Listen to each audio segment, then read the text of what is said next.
premature global deaths from NCDs. Indeed, it is a global burden that we all face. In 2011, the United Nations issued a political declaration addressing the problem of non-communicable diseases and charged the World Health Organization with the responsibility of attempting to reduce that burden of non-communicable diseases. We are at an important point in time because we have tools and technologies available to us now that we could not even think about several years ago. And the American Heart Association, as you've heard a little bit already, has taken a lead role in helping reduce the premature global deaths from non-communicable diseases. Now, to frame our discussion, I'd like to begin by describing two important transitions which are summarized in a United Nations report that was issued in 2012. The first is the demographic transition. This describes the trends in mortality that occur over time in a population that frame the next transition. The demographic transition refers to the shift from a state where the population has high fertility and high mortality to one where there's low fertility and low mortality. And this frames the epidemiologic transition. This refers to a transition where the predominant causes of death are the communicable diseases. As the population survives communicable diseases and as they abate as a major problem, non-communicable diseases emerge as an important health problem. So this is a focus for us because of the burden that it represents. Heart disease and stroke are the leading causes of death in the world. The World Health Organization estimates that every year 17 million individuals die from heart disease and stroke. Sadly, the estimates are based upon the things you heard from the Honorable Governor about the risk of diabetes going up. We anticipate that if we do nothing, we will see 23 million individuals die of heart disease and stroke by 2030. So let's understand a little bit more about the distribution of this burden of non-communicable diseases. This is a study reported from the InterHeart group. Notice the distribution of the countries, high income, middle income, and low income. And the InterHeart risk score, which is a measure of risk factors, is actually highest in the high-income countries and lowest in the low-income countries. Notice on the right that Bangladesh, India, Pakistan, and Zimbabwe in this study were classified in the low-income category. So this is the distribution of risk factors. But the incidence and the mortality from major cardiovascular diseases is actually highest in the low-income countries, shown here in gold. So although the low-income countries have the lowest risk factor burden, they have the highest incidence and mortality of major cardiovascular diseases. This slide to me says that we have two important goals. On the left, we certainly must do everything we can to decrease the burden of risk factors for the development of heart disease and stroke. And on the right, especially in low-income countries, we need to improve the systems of care so that treatment of individuals who do experience cardiovascular disease is not associated with such a high mortality. Major cardiovascular associations around the world have established plans to address the problem of non-communicable diseases. The World Heart Federation is helping implement the World Health Organization 2025 goal of reducing premature deaths from cardiovascular disease by 25%. The American Heart Association has put forward a 2020 impact goal to improve the cardiovascular health of all Americans by 20% and reduce the death by 20% for all Americans. So let me first briefly show you the roadmap for cardiovascular disease treatment by the World Health Organization, by the World Heart Federation. This is the newest version of the roadmap that they have put forward. There are several steps. At the very top is providing universal health care. Next step down the line would be implementing guidelines, which we know are summations of the best evidence that we have, educating physicians and the public, and providing essential therapies. The next step is healthcare system readiness, and importantly, the last step, maintaining adherence with prescribed regimens on the part of the patient. Let me shift now to tell you a little bit about what the American Heart Association is doing. We are particularly well positioned to help with the problem of the global burden of non-communicable diseases. We are celebrating our 90th year in existence. Indeed, we were founded in 1924 by the 6 cardiologists whose pictures are shown at the top. Perhaps some of you will recognize Dr. Paul Dudley White, who expressed in 1924 the vision of founding the American Heart Association was to deal with the almost unbelievable ignorance about heart disease on the part of the public as well as the medical profession. Now let me tell you how we are beginning to tackle the problem of non-communicable diseases at the American Heart Association. This slide helps frame that discussion. On the left are shown the determinants of health outcomes as proposed by the Healthy People 2020 group. You'll notice that individuals may be born with a certain predisposition to heart disease or stroke. That's their biology and genetics.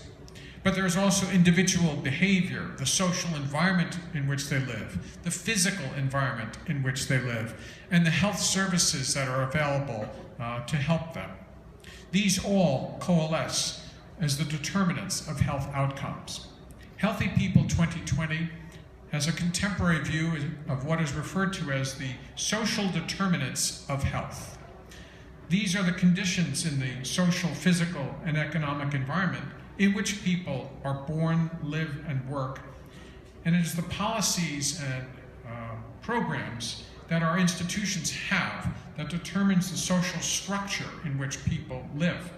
So social determinants of health help frame how we're going to approach the problem of non-communicable diseases. And I want to introduce a term here, and that is a culture of health. This is a very important concept here, and one that the American Heart Association is striving to implement, not only in our country, but around the world, where we're trying to make a transition from treating disease when it appears to preventing disease and recognizing that all individuals have a right to live a healthy life, long and healthy life.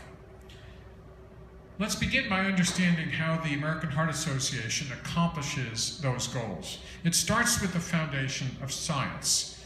As you heard, we have funded research for individual scientists, and more recently, we have shifted some of our research money to strategically focused research networks looking at hypertension, prevention, and healthcare disparities. And we also have developed new research platforms, which I'll describe to you in just a moment. So this brief overview of the AHA science contributions notes those issues. On a global scale, I'll point out that on the left we have the meetings that the American Heart Association has. These span the entire year, and they span the spectrum of heart disease and stroke. About 50% of our attendees at these meetings come from outside the United States. Several years ago, we introduced the Emerging Science Series webinar program, where we can actually have, just like you are having here, a webinar program which will actually make this science available on a global basis, thus expanding the global reach of the science on which the American Heart Association is grounded. We also have 12 journals which have an international readership. These also help deliver the science on a global basis. Cardiovascular genome phenome study is our latest research program, and I want to spend a moment talking about that. This is a 360-degree look at cardiovascular health using the latest technology. It involves study of phenotypic extremes, where individuals who may be affected early with cardiovascular disease are identified and studied as to why. Some individuals may be affected particularly severely, while other individuals who have the same burden of risk factors do not develop heart disease. The question is why? We don't know the answer to those questions just yet, and we need to understand that. We also have the capability of performing genetic studies, understanding genetic and epigenetic determinants of disease. These will help us in the future to develop a deeper knowledge and understanding of an individual's cardiovascular health and treatment response across ethnicities.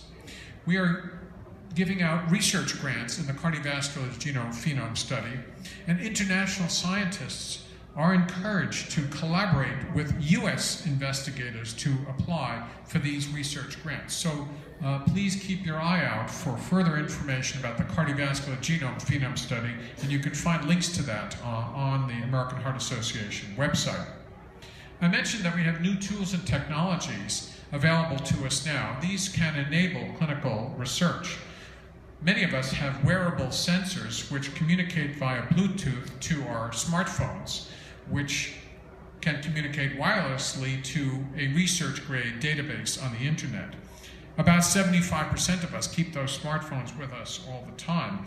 This is an especially applicable methodology for research, and particularly in India, where there may be a very broad distribution of cell phone technology and yet not as much in the way of immediate healthcare access. This opens up research possibilities for behavior modification, as well as understanding why certain patient behaviors are actually taking place in the first place. There is a study that the American Heart Association is deeply involved with. This is called the Healthy Heart Study.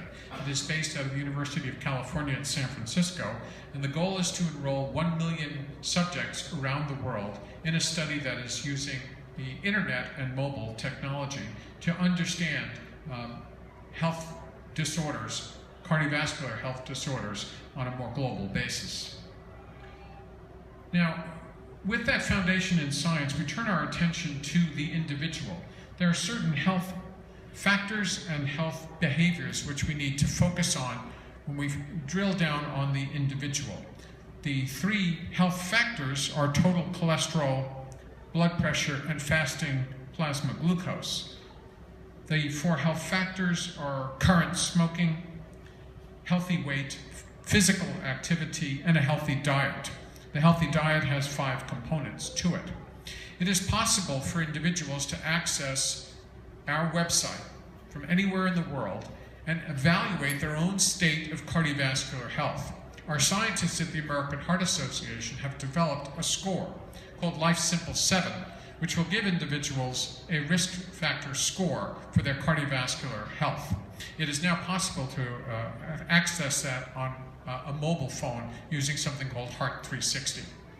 We also have websites where we provide individuals infographics about their health. This is an example of one explaining to individuals where the highest sodium content foods can be found. This is called the Salty 6 infographic.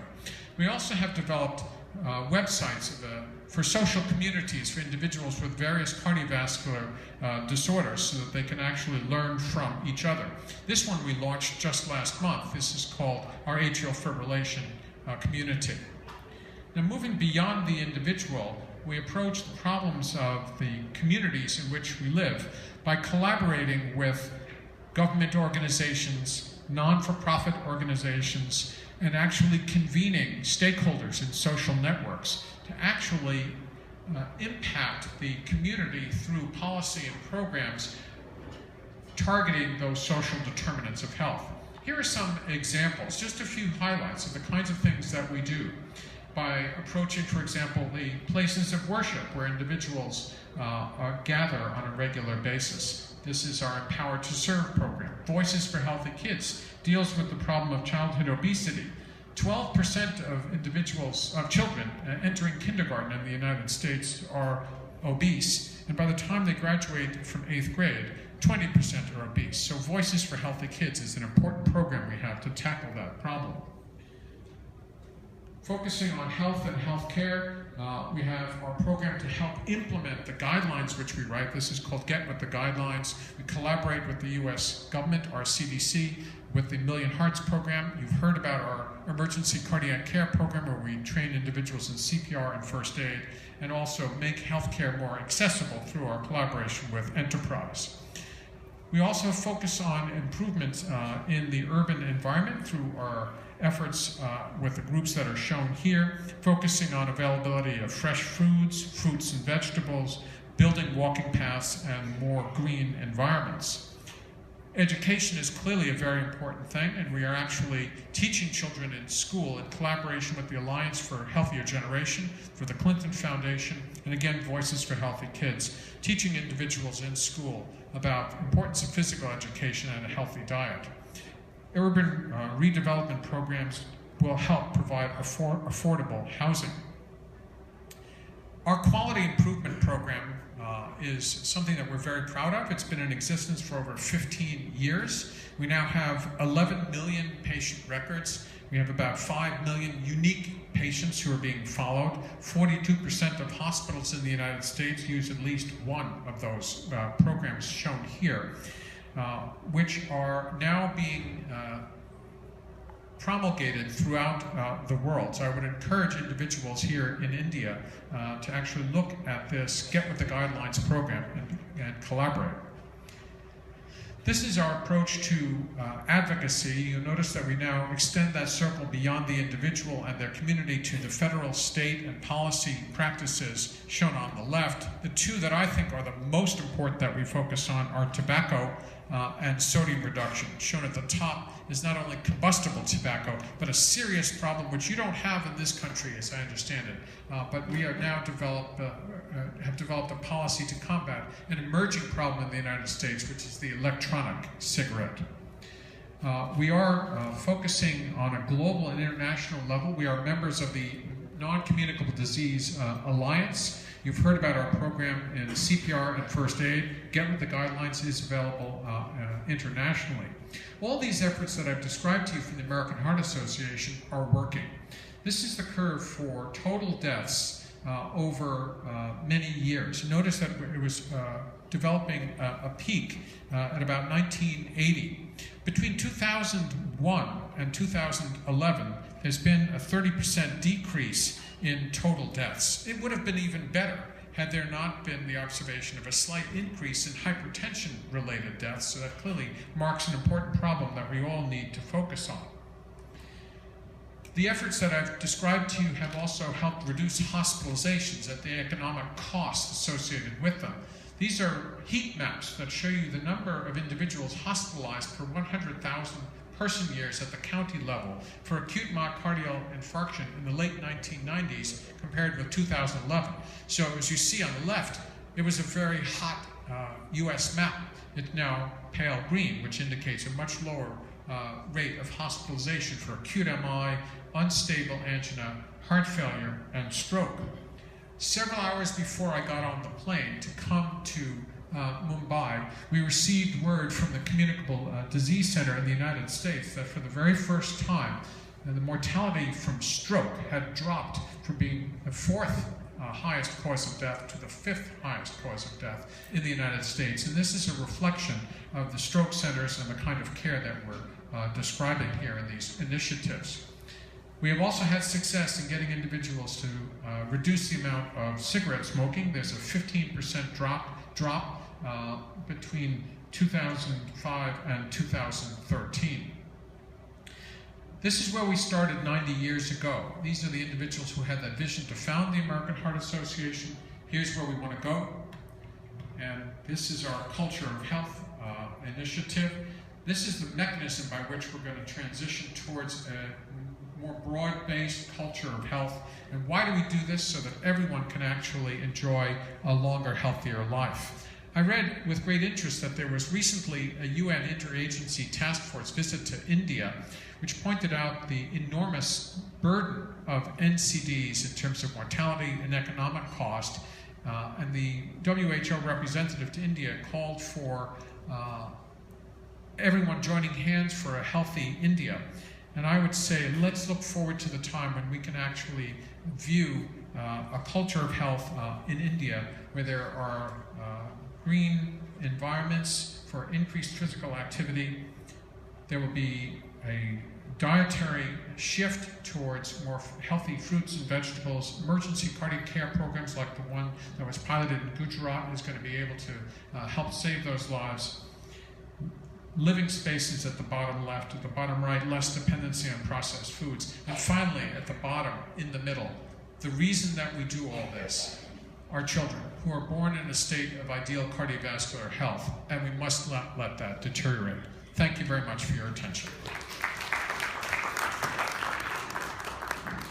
Thank you very much, Dr. Hantman. We appreciate that, and I think it's really important to continue the drive and the work that you're doing, because there are a lot of needs here, and together we can address them.